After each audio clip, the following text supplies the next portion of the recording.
He with the courage to fail will live forever.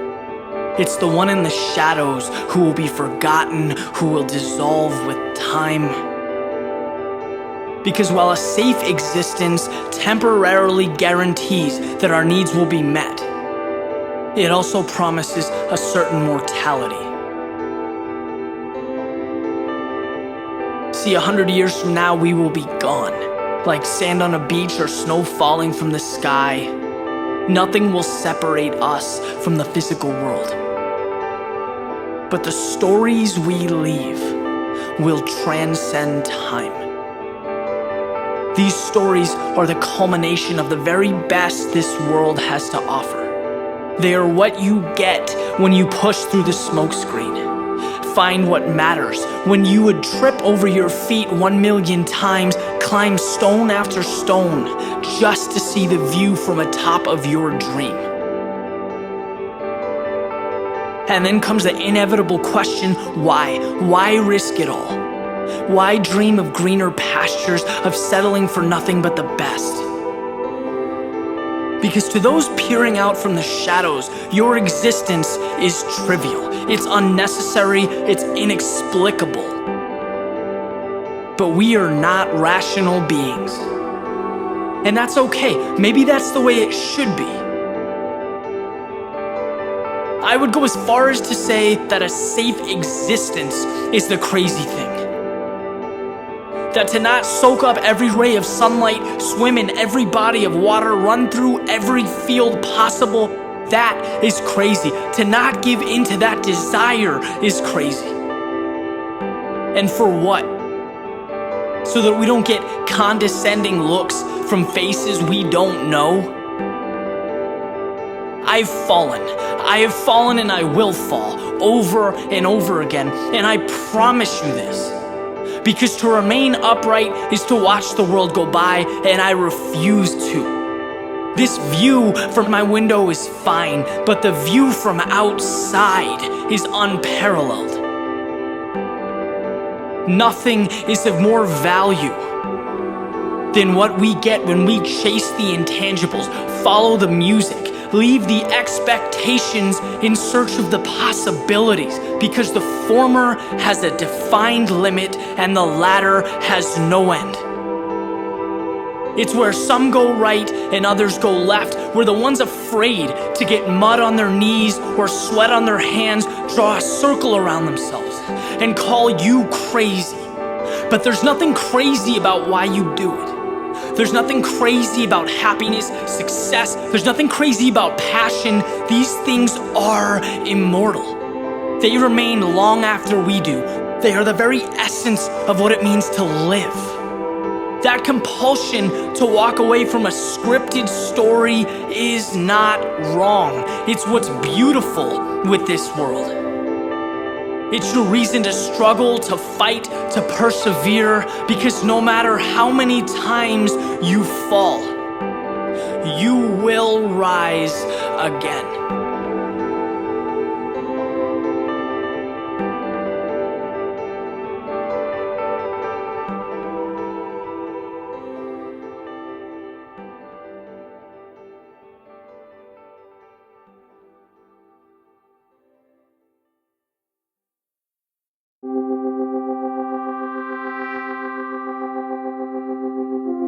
If you knew exactly how long you were going to be alive, would things be different?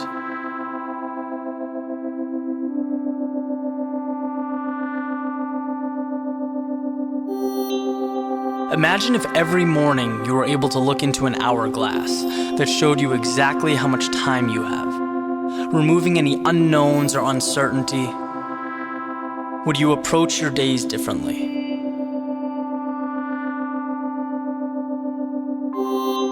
Certainly time would feel more real. Every grain of sand that slipped by would remind us of our mortality, of the days come and gone. But what about the sand that's left? In the possibilities yet to be explored.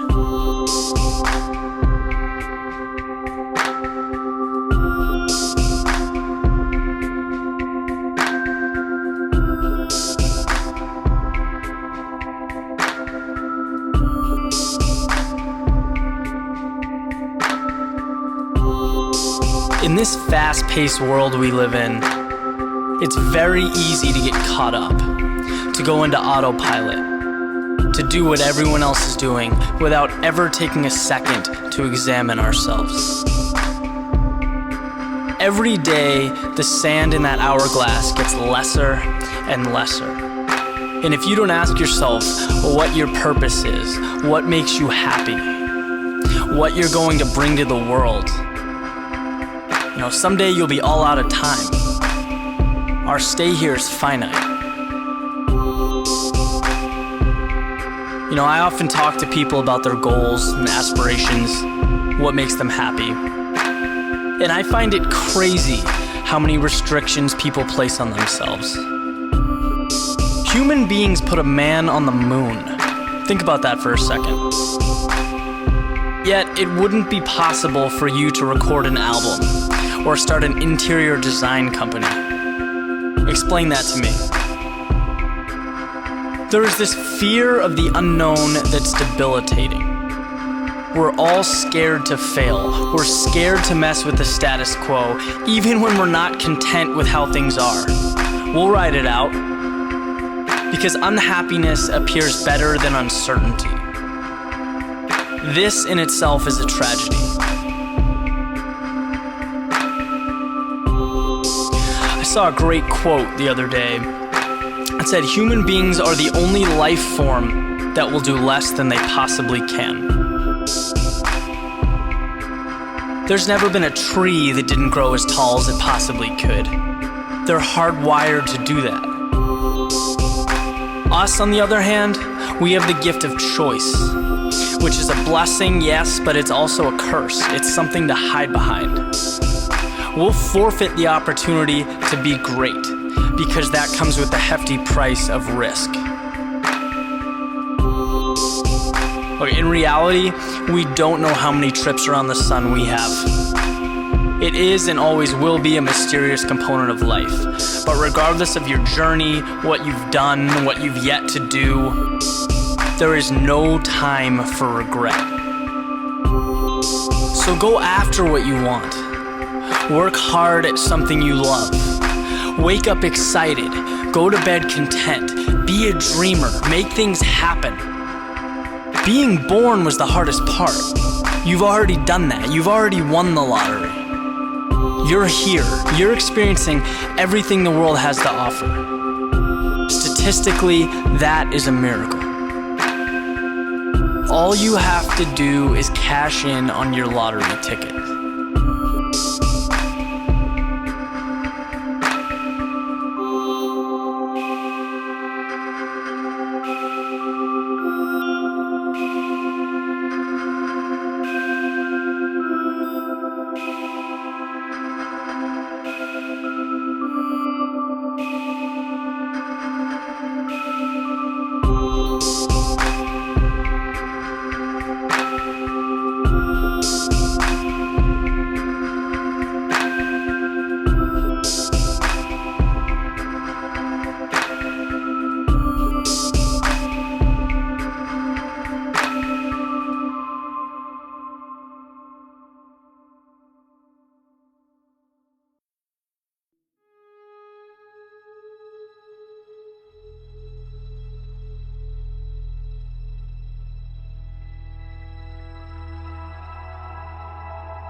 Every day, there is a specific decision you have to make.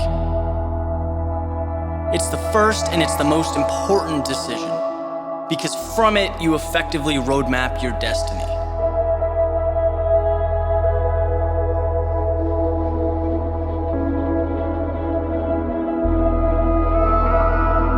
What I'm referring to is the choice to either have a positive outlook or to allow negativity and doubt to chart your course. It's a dilemma that truly is that simple. Every morning, you choose how you want to view the obstacles ahead of you. And what you get out of life will be very different depending on your decision.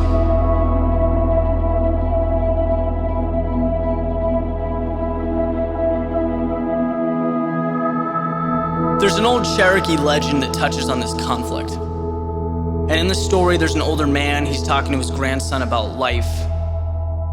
He explains that inside all people, there's this fight going on.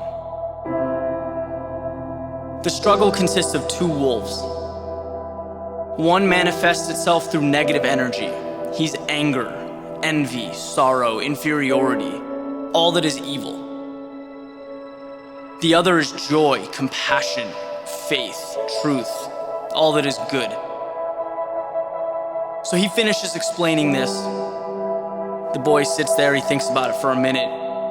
He asks his grandfather, well, which one wins? The grandfather replies, whichever one you feed.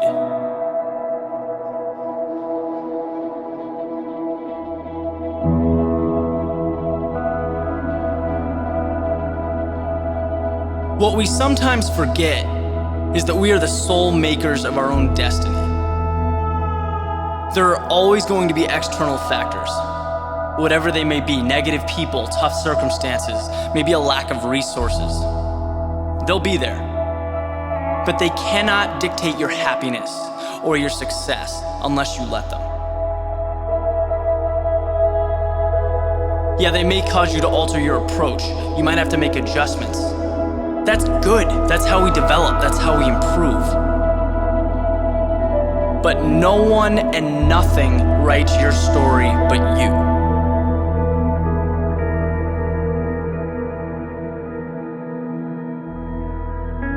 Your attitude, your emotions, they directly coincide with how you see the world. So anytime you feel discouraged, negative, envious, anything that's not positive, just stop. Don't waste your time with thoughts that aren't bringing you closer to your goal. There's just no value in it. Tony Robbins says this beautifully. He says you have to be the guardian of your own mind. Allow in only what will help you. Because God knows the world will crush you if you let it. So take the wheel. What you need to do tomorrow when you wake up is look at yourself hard in the mirror. Make a conscious decision to feed the good wolf. You'll be amazed at how far it will take you.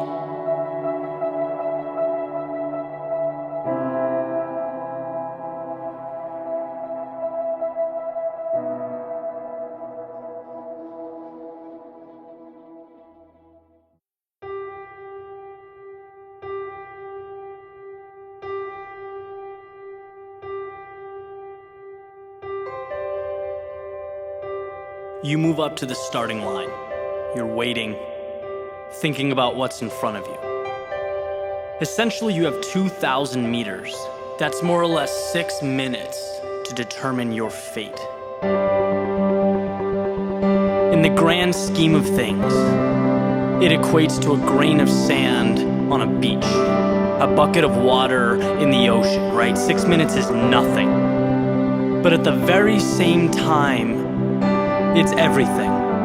Because when you dissect it, it's not just about those 6 minutes, is it? It's about hour after hour, day after day of sacrifice, of carving out your place amongst the elite. And your measuring stick is a race that takes a little bit longer than it does for you to brush your teeth in the morning. That's all. So the gun fires, the race starts, and almost immediately that inevitable pain sets in, right? You take one stroke at a time, 1 second at a time, executing a race plan, maintaining composure, and before you know it, you've crossed the finish line. Done. Just like that. And now those 6 minutes not only symbolize all the preparation leading up to the race, but now they set the table for everything ahead. The result of that 6-minute race is just as much a part of you now as the legs that pushed you through. It's what you have to take with you, to think, to reflect on, to build from. And my point is, opportunities come and they go quickly. A window for execution is often so small that before you know it, it's gone. You're left holding on to a result that better be favorable because it encompasses everything that remains. The ones who can capture, who can truly make the most of those brief moments are the ones who will rise to the top. The ones that can see that 6 minutes of suffering is a small price to pay for a lifetime of pride. So when you find yourself mid-race in the heat of the moment, you can take it second by second. You can focus on the now, on evading the pain to get to your result. Or you can think about it a little differently. You can think about every day from now moving forward, because long after the discomfort has subsided and it's just you and your thoughts, you will remember how you walked away. What will those 6 minutes have left you with? How will you have turned your opportunity into something that will change your life? Next time you are at the starting line, whether it be in sports, whether it be with family, whether it be at work, know that you will face those 6-minute stretches, those moments where you know that the time ahead of you will suck. But just like a race, it will come and it will go. It's your performance, the result, that's going to mean everything. So come prepared to treat those 6 minutes like they are life and death. Fight like hell, because the pain will subside. The victory will not.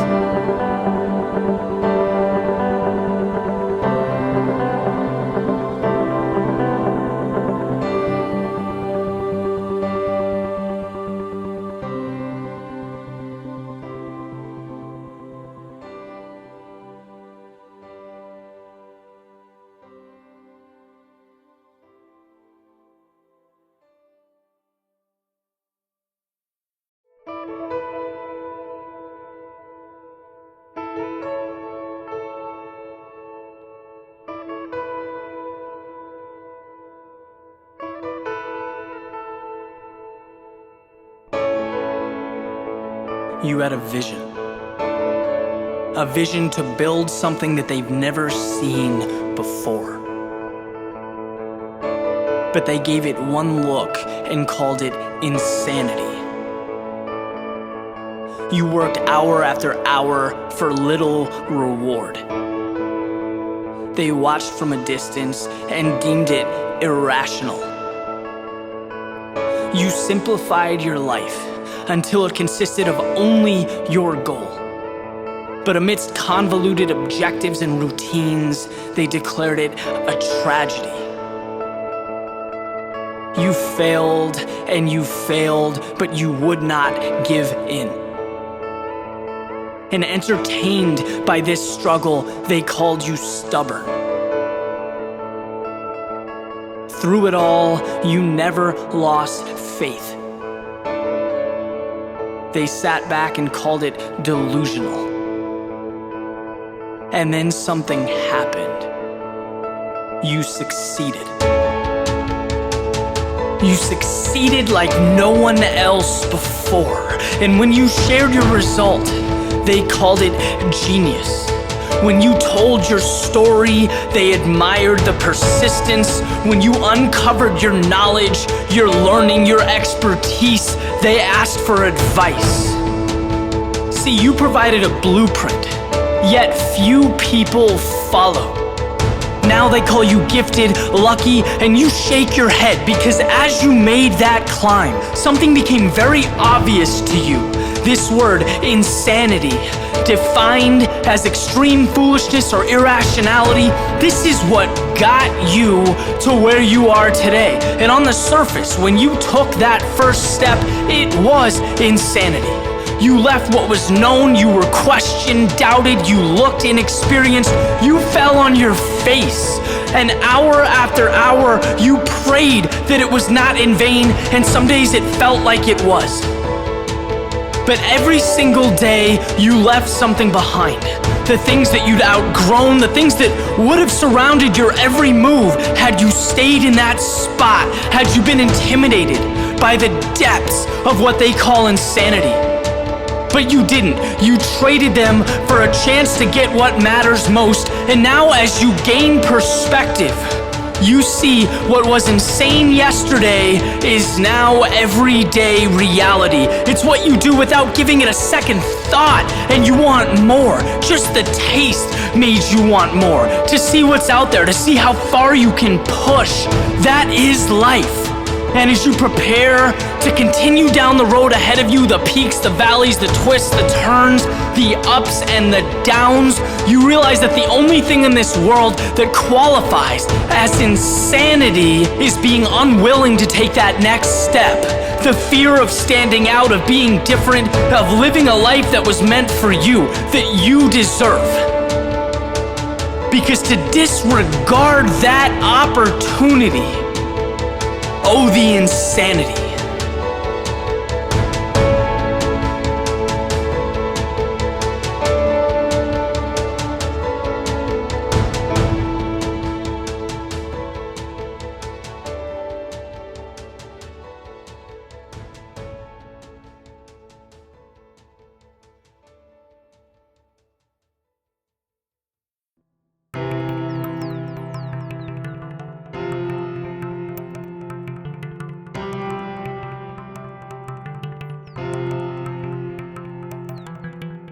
Having a short-term memory is integral to success in anything. And what I mean by that is the ability to learn from your failures and then completely dismiss them. People struggle because they carry specific instances of failure with them, right? It's a human response. Emotions play into our decision-making. The problem is they're emotions that don't need to be there, right? They've had their time, they've served their purpose, but now they really don't bring any more value, right? And while experience is crucial, I mean, we can't move forward without it. We need to make sure we're utilizing it the best way, right? We're really capturing the things that bring value to us, not hold us back. You can't cling on to the things, to the experiences that don't help you. It's like trying to swim with the weight around your ankles, right? It's not gonna help you do anything. And to really drive this point home, I'm gonna talk about baseball for a second. Because in baseball, you have this sport where failing 70% of the time puts you in an elite category, right? Batting 300 means you are getting a hit 3 out of every 10 times. And doing this consistently not only makes you elite, but it could possibly get you into the Hall of Fame, right? To be held as one of the best to ever play. So a few things. What are these guys doing between hits? How are they handling the swings and misses? Because trust me, they spend a lot more time doing that than hitting line drives, and that's what we should be paying attention to. The answer comes down to having a short-term memory, how they look at the task in front of them and their perspective on what they need to accomplish. They strike out, they pop out, they ground out, fine. They learn from it and it's gone, it's evaporated. Never to be thought of again because it's now a statistic that's only purpose is to help them improve their performance, right? But the possibility of getting on base in your next at bat is what's important now. That's where the focus goes. Otherwise, these guys would be walking around like the world is ending all day, every day. If it takes getting out 7 times to get on base, so be it.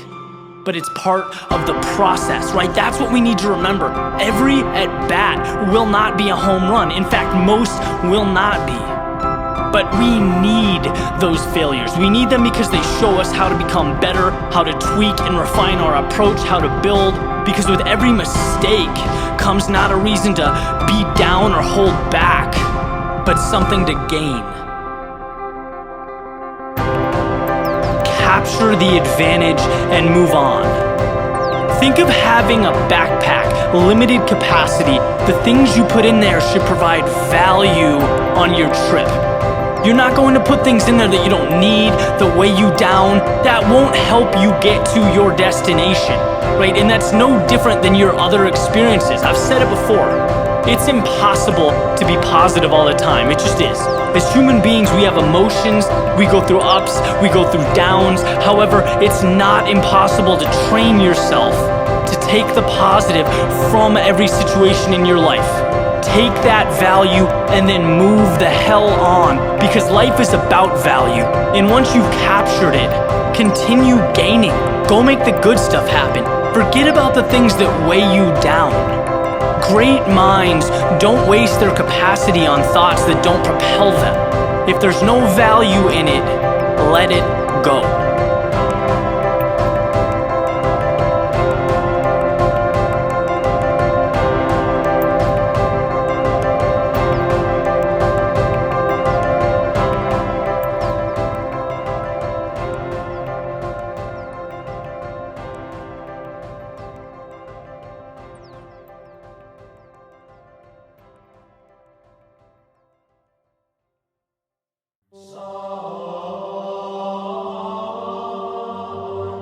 Everyone wants something. We all have goals, desires. I think that's a pretty safe assumption. Yet 99% of people either never make a move toward what they want or they burn out, right? The gym is always a lot less crowded May 1st than it is January 1st. When that realization hits that improving yourself won't be some walk in the park, people begin to fall off. It's no longer worth it for them. So how do successful people get past that monotony, that struggle? What is the mindset that supports that growth? Because obviously that's key, right? Athletes, entertainers, all these people that are successful in the business world, it's not so much their genetics that separate their potential from yours, as it is their mentality and how they view the world as an instrument, not an inhibitor. They know with 100% certainty that pushing will get them what they want. And this confidence enables them to deal with all the negativity and the suffering they have to face to get there. It's a means to an end.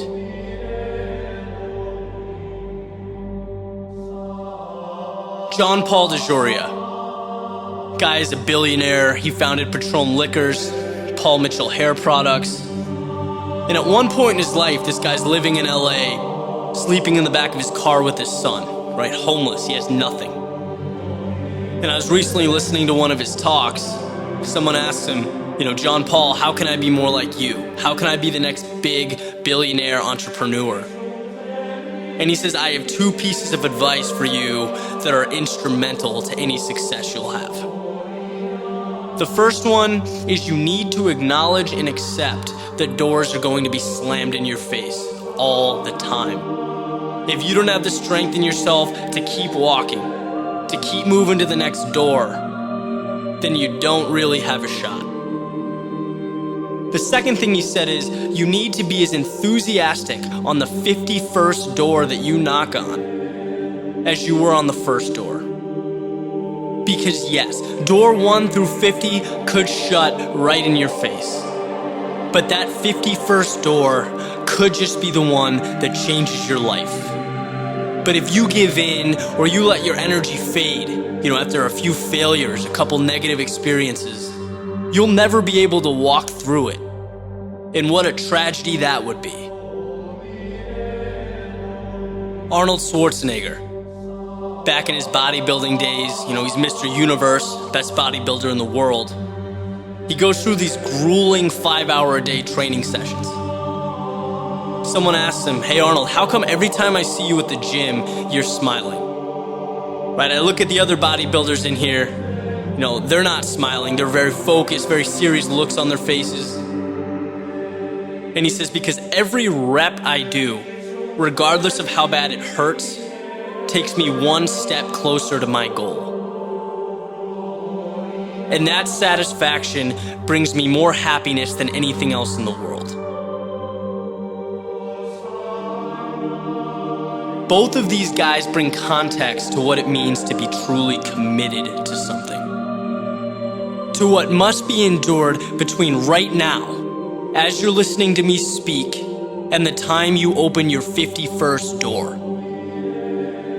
When the gym, the office, the library, whatever it is in your context, when it starts to feel like a burden and you'd rather be on the couch or you'd rather be out with your friends, remind yourself of what that door opening is going to feel like and why concentrating on your next step forward means everything.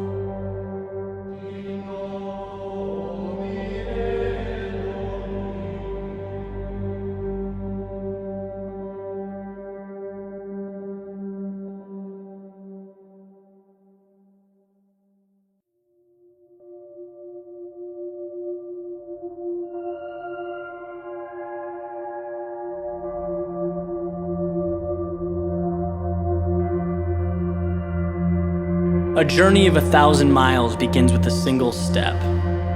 It's from an old Chinese proverb. Most people have heard it or have come across it at some point. And the meaning's pretty straightforward, right?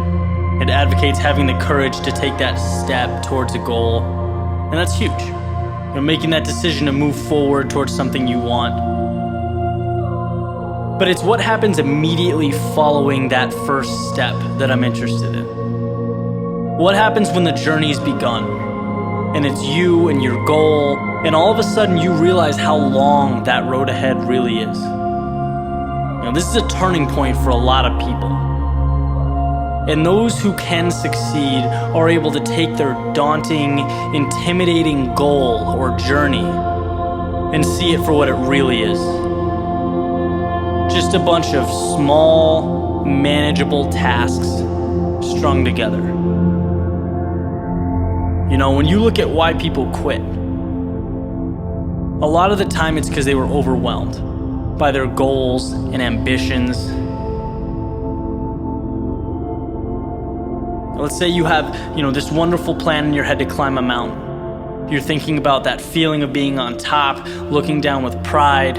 Every time you think about it, your heart starts racing. So you pack your stuff, you make your way down to the base of the mountain, and then you look up. Different ball game, right?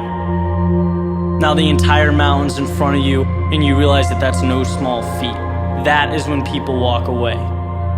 When they aren't able to see a challenge as a sum of tiny steps, they see it as a crazy, impossible task.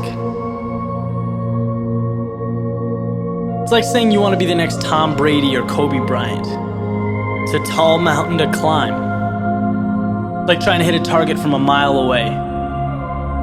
But if you can identify and map out what you need to conquer in order to become a better basketball player or football player and begin taking those small steps, improving every day, that makes dreams real. That's what gives goals life.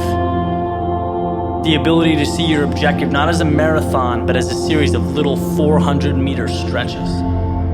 Stepping stones. You know what your objective is today, tomorrow, the end of the week, and the end of the year. And completing them day by day, these little victories, that's what gives your dream life. It's what gives you momentum. You feel good about the process.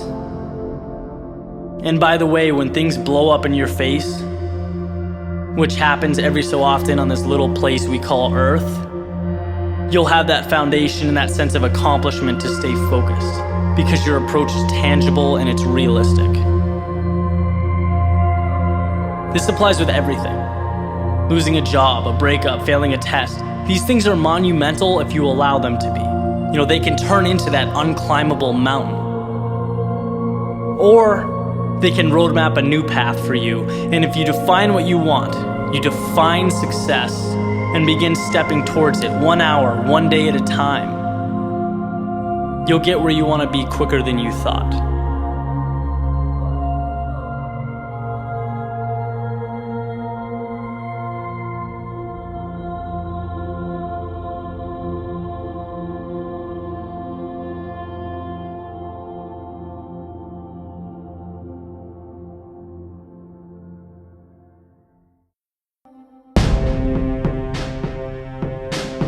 So we hear all the time not to quit, right? Never to give up.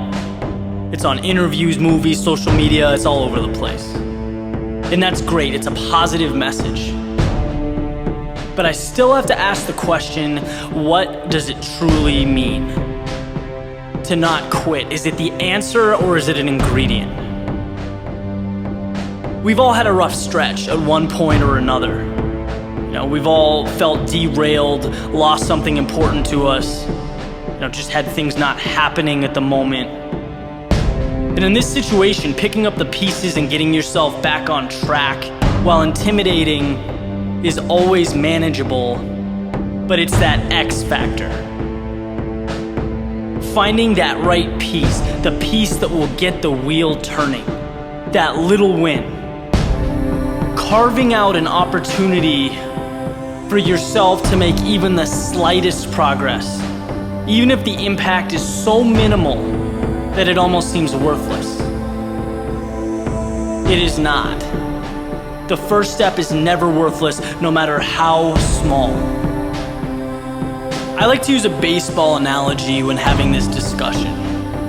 Because in baseball, a team's goal undoubtedly is to win. Their priority is to get runs. But there are always games when the bats just are not alive. The offense is struggling. So what happens? The manager's entire mentality around the game changes. A man on first base becomes extremely valuable. The team starts bunting, sacrificing, grounding out, playing small ball, not thinking about a hit, just thinking about moving that runner along, getting him from first base to home plate. Because when that happens, that small victory of getting just that one run on the board, it puts the team in a better position to win. They've progressed, even though they haven't necessarily gotten a hit. They've had minimal offensive production, yet they've made something out of nothing. They've manufactured a run. And it allows them to now focus on the next aspect of winning the game, whatever that may be. Life is no different. Sometimes the baseballs just are not flying over the fence. Sometimes you need to work hard for that next step, that one small win that will turn the tables. Difficult, but always worth doing. It's always there. It's just that achieving those big goals, sometimes they require you to think small. Require you to break an objective down into its smallest components before you can build it back up. So when you hear the words "don't quit," I hope you understand the implications. Because it's not a matter of having a positive attitude and just expecting things to work out. It's a matter of combining that winning mentality with the ability to find and achieve your next small win, even if it's the most trivial, and following it. Follow the road it creates. Allow it to light the path to greater things. Success has no life until you breathe life into it.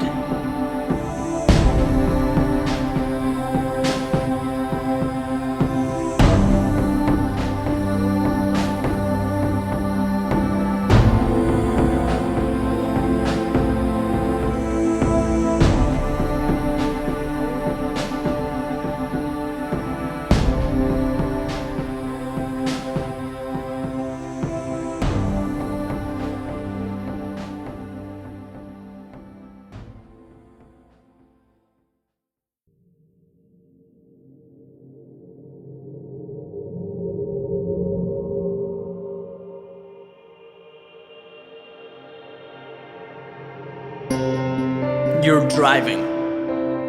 You're on the freeway and your goal is to get from point A to point B. In this position, you have complete power to dictate your route. Right? You turn the wheel one way, the car follows. That's the obvious nature of driving a car. You are in control. And on the drive, you might have a friend sitting right next to you. There might be a couple people in the back. These folks in the car add a different dynamic to your trip. They might make it more enjoyable, maybe less enjoyable depending on who they are. but they're with you along for the ride. In terms of arriving at your final destination, their presence really has no impact. You are the one in control.